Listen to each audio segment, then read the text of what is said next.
Have you ever noticed how hard it can be to simply say yes? A compliment, an offer of help, a little surprise from life, and instead of receiving, we just wave it off? I used to think that was humility, but really it was resistance. The universe is always speaking, always offering, and the question is, will we let it in? That's what we're exploring today, the art of receiving. Welcome to the Inspiritude Effect, the podcast where spirit meets story and dreams really do come true. I'm your host, Kathy Sherwood, and around here we talk about transformation in every form.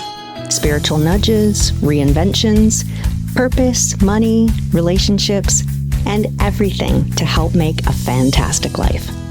Sometimes it's just me. Sometimes we bring in guests and co-hosts with their own kind of magic. But every time, it's a place to come back to yourself. So let's begin. I used to brush off compliments as if they were hot coals. Someone would say, "Nice shirt," and before they could even finish, I'd blurt, "It was only $5, as if I had to prove I wasn't spending too much on myself. Or if anyone complimented my looks, my face would heat up, and I'd scramble for a way to laugh it off. Meals out could be the worst. When someone offered to treat me, I didn't simply decline. I went into battle. I shoved money back into their hand, sometimes hard enough to make coins scatter across the table. Or I'd stage a mad dash for the bill, slipping the waiter my card before anyone else had a chance, and then I'd end up paying for not just my share, but the whole thing. I told myself I was generous. Really, I didn't want to look selfish.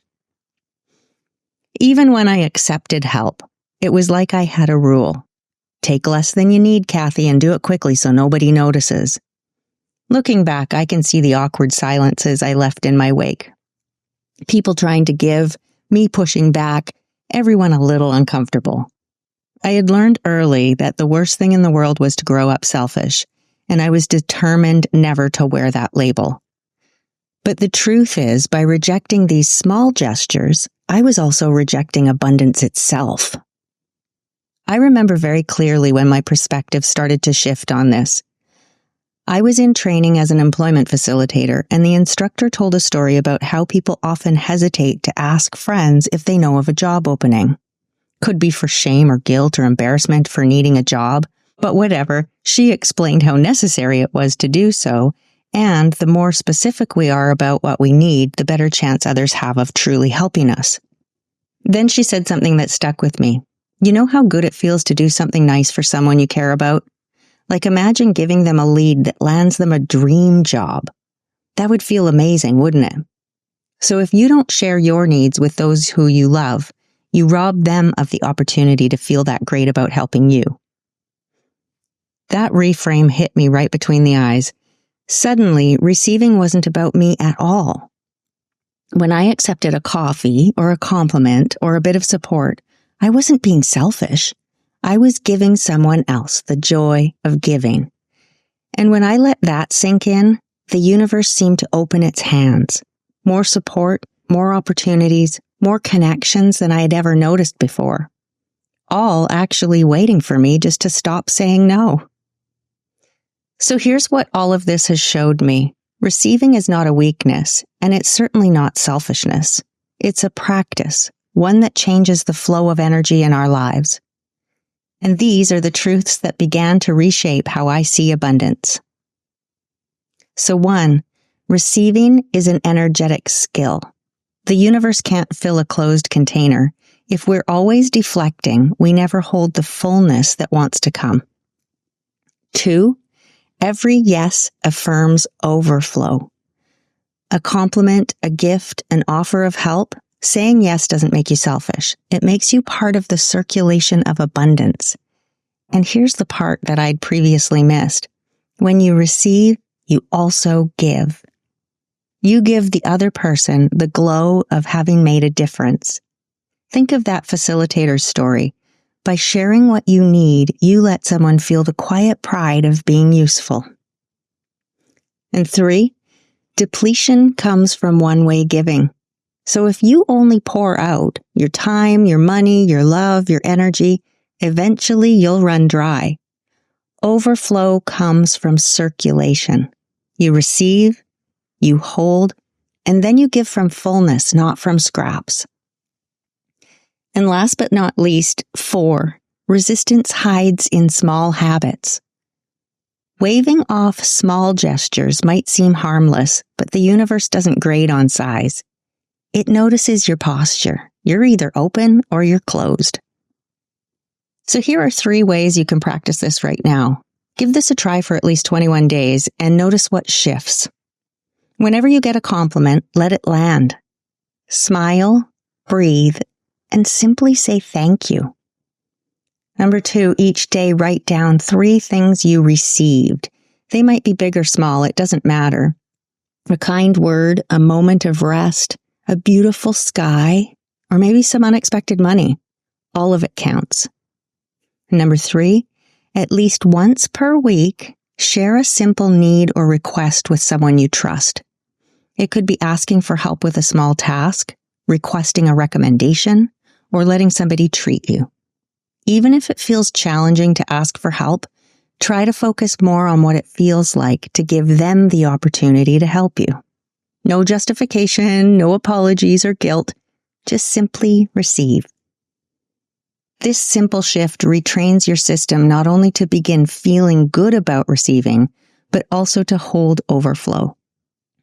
Over time, you'll notice it becomes easier to say yes, and easier to see how the universe is always supporting you in ways you once overlooked.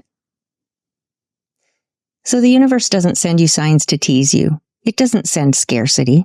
It only sends reminders of your support. Every yes you give is like opening a window and letting fresh air into that stuffy room. I think of it like sitting at a neighbor's kitchen table and they push a plate of cookies across to you. You can refuse, sure, and then everyone will laugh awkwardly while the plate gets pulled back. Or you can take one, bite into it, crumbs scattering on the table, and the whole room feels warmer. Receiving is like that. It changes the atmosphere not just for you, but for everyone gathered close. Think about how strange it feels when you've found just the perfect gift or thought of the right gesture to support someone, and they refuse it. You walk in with a wrapped package, or you hold out something you've chosen with care, and they shake their head, push it back, and say they can't accept it. There's actually an ache in that moment, a hollowness, a sense of something good being turned away. Well, we do the same to God, to the universe, when we refuse the gifts being offered to us. And then think of the opposite. The beauty of giving even the smallest gesture and seeing someone overflow with appreciation. Their smile, their thank you, their joy makes you want to give again and again. This is what happens in the circulation of overflow. Receiving well inspires more giving. Refusing stops the flow. So when you let in a compliment, when you allow a friend to buy you lunch, when you accept help without an argument, you're not only filling your own cup, you're giving someone else the chance to feel kind, to feel generous and useful.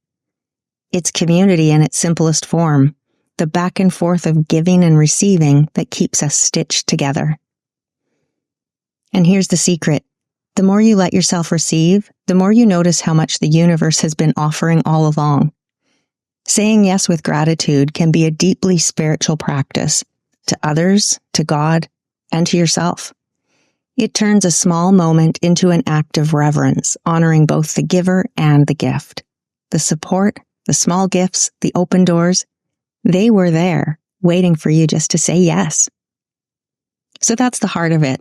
Receiving graciously can change everything, even the smallest things.